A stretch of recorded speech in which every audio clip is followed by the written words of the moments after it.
Welcome to DMA Decision Makers. My name is Neil Moore, and today I'm at the headquarters of Coca-Cola in Singapore to speak with Leonardo O'Grady, who is the ASEAN Integrated Marketing and Communications Director here. Leonardo, thank you so much for joining us today. Leonardo, you have a job with one of the world's biggest brands in one of the most exciting regions. How did you get to this point? What have you done that's led you to here? Well, I came into Singapore from Italy, and I was doing marketing and communications there. I hadn't planned to do that. I'd started out thinking I was going to go into either the foreign service or into some kind of a policy job. Started out doing advertising for a summer job, and it kind of evolved from there. We moved to Singapore, and I joined DDB and was leading up their integrated services, which was everything from digital to CRM to one-to-one. And then from there, I kind of got swept up into the whole dot-com phase, and I joined a dot-com bank that was starting up here from England. And then from there, I went to Coke, believe it or not, for a couple of years. Left, joined Saatchi & Saatchi, and then came back to Coke in the regional role. And again, I don't think I would have had that opportunity if it wasn't for Coke, because they made a massive cultural shift, and they recognized that it didn't make sense anymore to have all of those capabilities with one person, but to have specialists come in. So they were bringing in communication specialists to lead the communication agenda for the company. And that kind of sort of convoluted background played a big role in getting me that. Leonardo, what role does digital play in the integration of all the messages and the content that you're spreading and sending out to consumers across the region? Digital is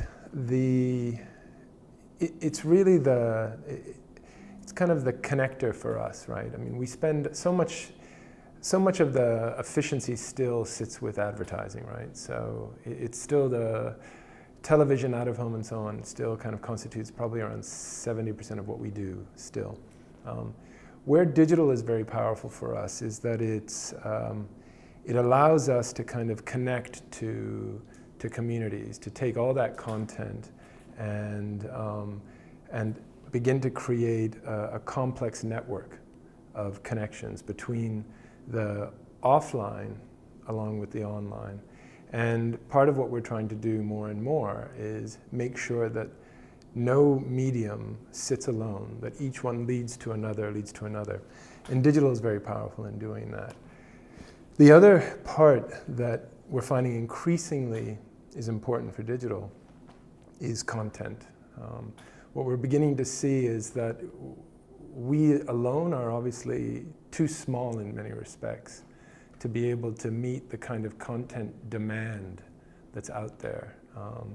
And what digital provides you with is this amazing community of individuals and of groups who are interested, creative, experimental, and so on. So quite often we look to them, we look to the digital world of communities out there, particularly in social media, to be co-authors or content providers for us.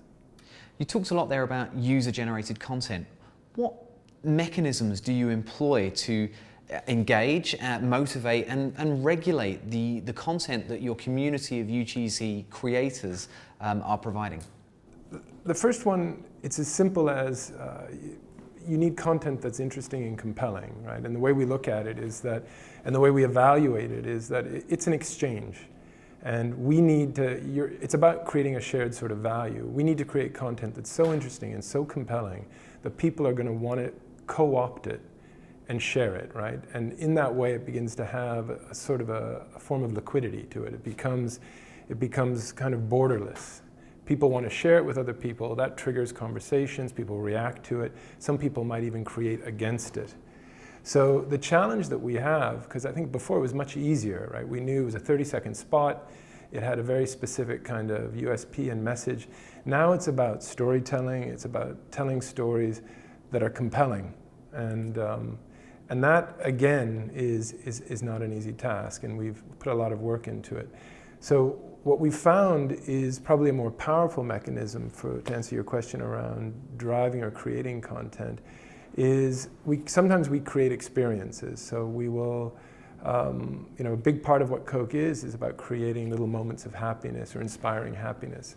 So we try to do that. If I think of a great example, actually here in Singapore, we did a thing called the Hug Machine, where we put a vending machine and we invited people to hug the machine and get a free Coke. And it was an amazing thing to watch, because I was watching this as it happened. And as people reacted really well to it, and it became infectious. But what was amazing was, of course, everyone was filming it. And we had planned to piece something together and put it up. But before we even got back, it was already up on YouTube. People were already reacting to it. So when we look at that, what worked about that was it was simple, it was telling a story, and it was authentic, and that was very powerful.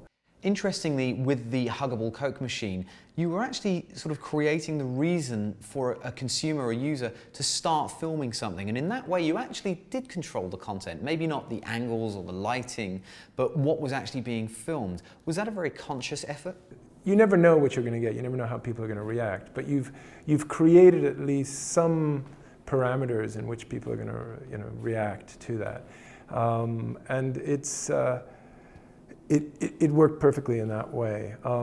Where it gets interesting as well for us is we've recently, and it's increasing now, is starting to engage kind of user-generated content. I know it's the buzz word now, but what we found is just doing a single brief, a single word brief or a sentence brief, and opening that up to the community of creative people out there to interpret Coke with their own lens, either through film or illustration or print or so on, has brought back amazing results, amazing quality content that even to many respects our agencies haven't been able to deliver against.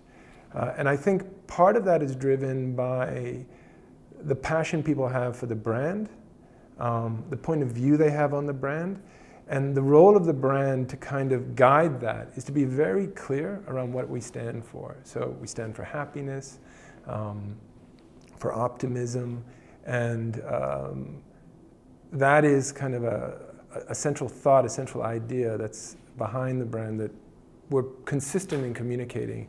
And that becomes people's starting point. And where they take it, that experimentation where they begin to interpret that through their own point of view, their own cultural context, and so on, is what helps us evolve.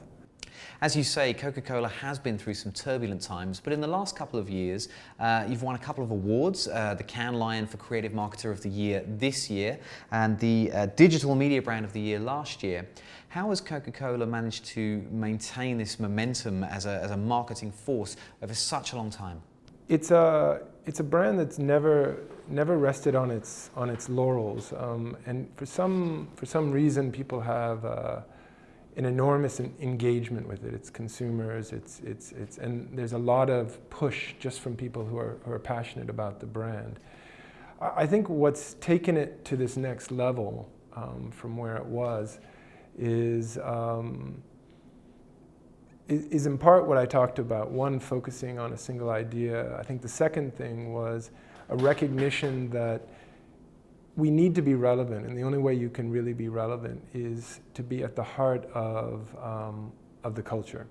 And the only way you can operate at the heart of any culture is by taking on in some form or another a cultural tension point and trying to resolve that.